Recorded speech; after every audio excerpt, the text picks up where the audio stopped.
31 দফায় সমর্থন দিলে যে কোনো দলের সঙ্গেই জোট করতে প্রস্তুত বিএনপি। ভোটে জিতলে জবাবদিহিমূলক সরকার গঠনের প্রতিশ্রুতি শীর্ষ নেতাদের।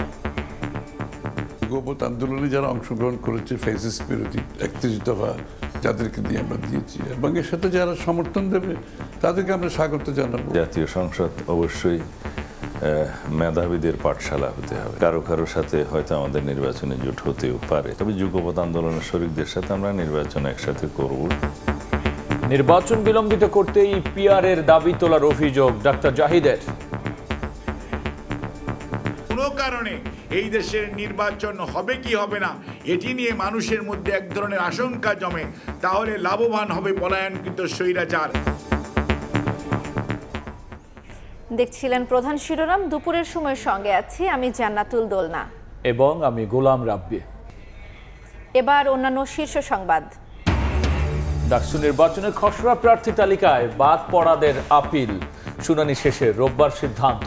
প্রার্থীদের আচরণবিধি মেনে চলার আহ্বান রিটার্নিং কর্মকর্তা। উদ্বোধনের পরদিনই অন্ধকারে মৌলানা ভাসানী সেতু, 300 মিটার বৈদ্যুতিক কেবল চুরি। স্থানীয়দের ক্ষোভ, ঘটনা তদন্ত করে ব্যবস্থার আশ্বাস পুলিশের। বিজিবি ক্যাম্পের সামনে থেকে পাথর হরি লুটে অবাক জনপ্রশাসন সচিব। সিসি ক্যামেরার আওতায় আসছে সিলেটের সাদা পাথর। মোতায়েন করা হবে টুরিস্ট পুলিশ ও আনসার। রোহিঙ্গা সংকট সমাধানে কক্সবাজারে আন্তর্জাতিক কনফারেন্স সোমবার। অনুদান কমে যাওয়ায় প্রধান উপদেষ্টার উদ্বেগ। ডক্টর ইউনূসের সঙ্গে জাতিসংঘের বিশেষ দূতের সাক্ষাৎ। এবং সবজির বাজারে অস্বস্তি। বৃষ্টি আর সরবরাহ সংকটের মূলা ঝুলিয়ে প্রতিদিন বাড়ানো হচ্ছে দাম। ইলিশের অস্বাভাবিক দরে নাজেহাল ক্রেতা। মুরগিও ঊর্ধ্বমুখী।